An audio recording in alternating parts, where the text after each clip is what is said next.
Lisa Richmond. I'm Lisa Richmond and this is Thoughtful Thursday. I'm going to see if this video works this time. I've tried to do it a couple times now and the universe is saying not this time, not this time. So I'm going to try one more time. If it doesn't work, then I know this isn't the time. But I have my theories on that. Okay, because this message is all about shadow energy and shadow work alongside incredible light energy and light work. Okay, see the theme here?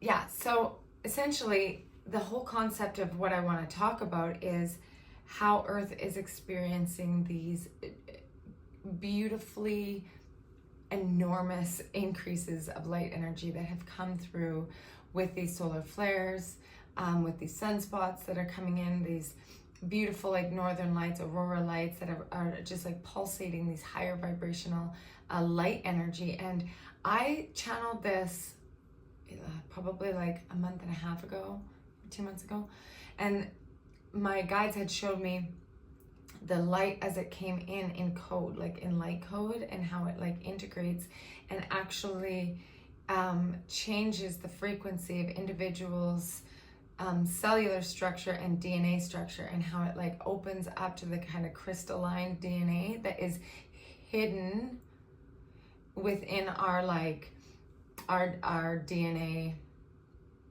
like our humanoid kind of DNA. And it's almost like it's lying dormant until it's activated by these sun codes, by these light codes. Okay, so with that comes enormous waking up, spiritual awakening, understandings, ascension.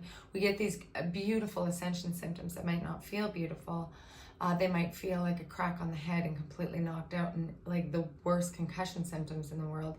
But with it comes enormous upgrades in understanding and light code frequency.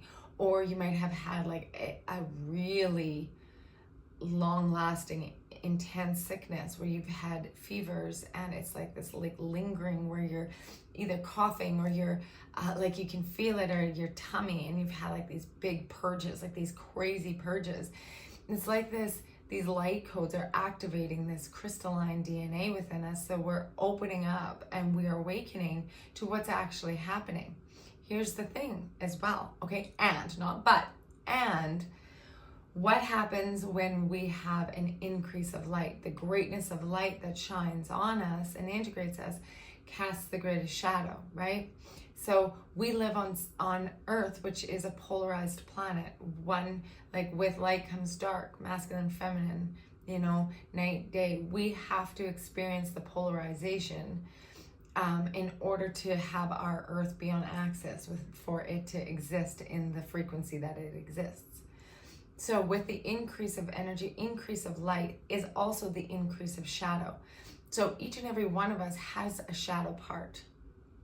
We do. We're human. We have to. And so the deal is how long are we hanging out in our shadow? You know, how much are we taking in our shadow and then labeling that as our reality?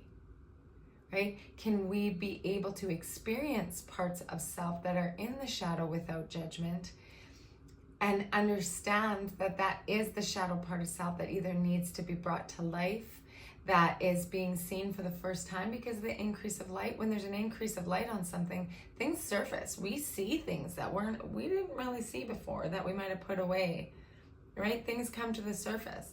So it's happening individually, it's happening in like group dynamics, also like larger collective dynamics, and then universally. Like it's happening from one small drop and then feeding out to the collective.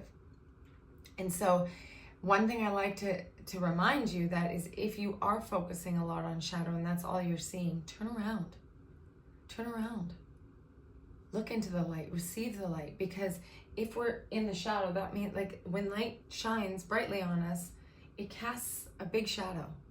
So it's like, what are you choosing to tune into? This is really big right now because no matter what, both exist.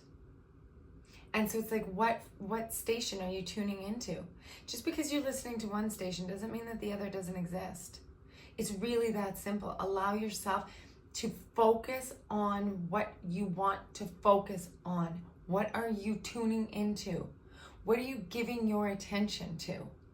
Without judgment.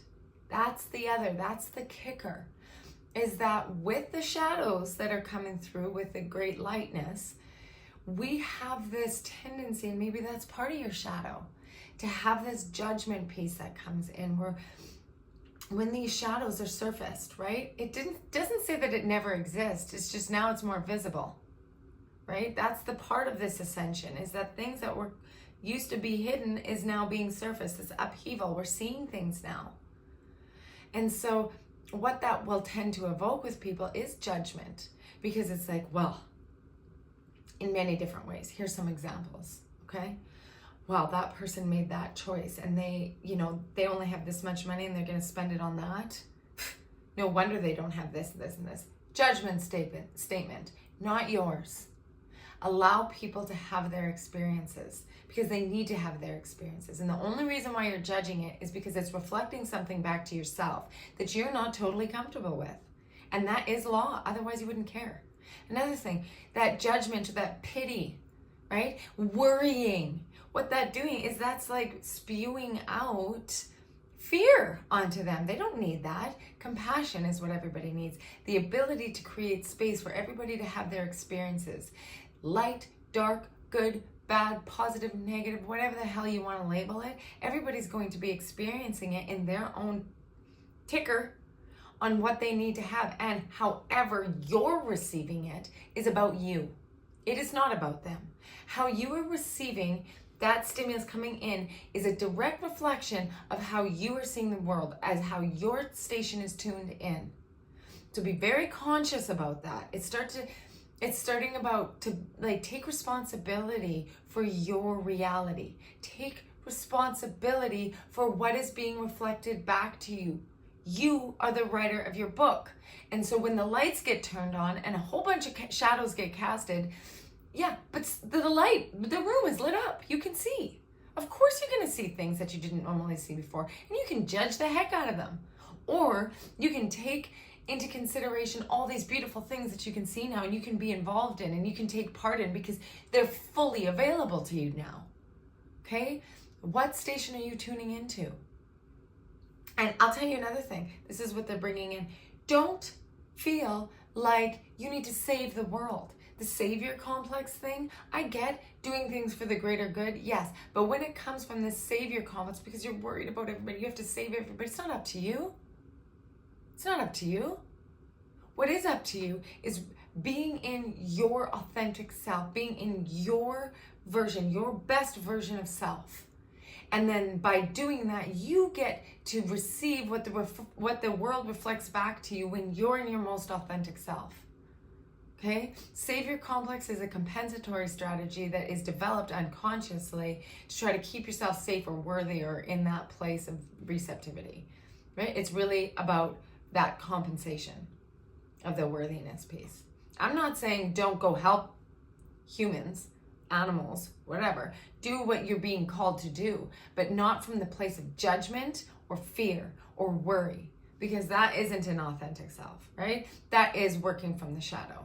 That is working from judgment. Okay? Play that back if you need to hear it.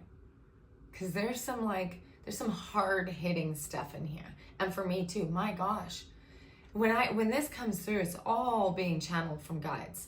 And so like for me, the things that come up that maybe have been in my subconscious that are now coming into my conscious awareness, which is a beautiful gift because then I have the ability to do with it what I want. Right? Not working unconsciously anymore. We're bringing it into our conscious awareness and saying, what do I want to do with this? Do I want this or do I not want this? And I feel like when I'm out of alignment, I might lean into the more of that martyr energy of like, I do for everybody. And like the martyr, not the mother kind of thing. And that sucks. That feels rank. I do not like that. And so when I feel like that's the energy, I'm like, oh, okay, I might need to turn around. I might need to step into the light and be in the state of joy and expansion so that I can be an equal participant in the family joy, rather than like the shadow where it's like, I gotta get all this stuff done and the world's against me and how come I don't have the same fun that you have, right? It happens to all of us, but that's what I'm saying. Don't judge yourself on it either, because with the increase of light is the increase of shadow. So your shadow self is going to show up. But what do you do when your shadow self shows up? Give that aspect of yourself love. Where does this come from? How come this is coming into my conscious awareness again? No mistake, okay? So the light code activations are happening now. They are waking up the parts of self, this activated light kind of DNA that was lying dormant that we all carried when we came in. We all carry this higher version of self in this denser body, and our physical bodies are actually becoming less and less dense as we wake up into this crystalline energy. So it's going to require a lot of sleep. It's going to, like rando acts are going to kind of occur where like glitchy things might go down, timestamp, like different things like that, because we're all kind of like balancing out and equalizing. But just trust that like our light is shining very, very bright as well. Okay? Our light is shining very, very, very bright as well. So we can trust in what we see, and we can go forward in our light and not be fearful of the shadows that are casted, because they are inevitable. Just tune into the station in which you want to be connected to, because it's up to you, okay? If you have any questions about light code DNA, about light codes that have come in from the sun, about this activation process, about shadow work, any of it really, you can either throw it in the comments, which is awesome. I love answering that. But also in the description, I have all my handles, like Instagram, TikTok, Facebook, and in each one of those I have other videos, yes, but you can also like direct message me, and I always check those. I always get those. Okay, so if you have any questions and you want it to be more personal, reach out to me there. My website will be up and coming at the end of the summer, when I will start to like open up the doors to new about like client opportunities working with me. It's going to open up a little bit. I'm really excited about it. Okay, so, they're also telling me to mention this. This is, it lands with some people and really doesn't land with others. So take what you will, right? Like, if it doesn't resonate with you, then just leave it behind. We have a fear. So they're talking about the fear of the sun. So we have been really fed a ton of information about fearing the sun, in which case we will respond with the fear of the sun, and it'll burn you because it's got the power to burn you, right? So what they're talking about is like, yeah, sure, take proper precaution based on your skin type and stuff like that, and people are all about that. But the healing frequency and the light codes that are permeating from the sun's light is so incredibly healing, and you've been lied to about that. There's a little conspiracy there. I don't usually throw that in there, but this is like direct. Okay, we've been lied to a bit about the power of the sun and how we're supposed to fear it more than receive it. But it's the power of intention. So everything is what the intention that you have behind it. So if you go in and you're fearing the sun, get out of the sun, then you're going to reject it. Your system isn't going to do well with it. But if you even take a little bit of time and you have that open-heartedness of full receptivity of the sun and receiving the light codes and receiving the love and receiving all the healing activation from the sun right now, trust me, with that as an intention, you will receive that as a result. Okay? I'm not saying that you have to unprotected lay in the sun for 30 hours and be like, Lisa said I wasn't going to get burnt, right? Like, gotta use our head. But honestly, it's way less scary than you might think. Okay? Take that with what you will. I feel like that might trigger some, but it's what I'm to give you. Okay? Power of intention. I'm sending this to you with love, and I hope that it is received well. Okay? I will see you very soon. I hope this video worked. Okay. Bye-bye.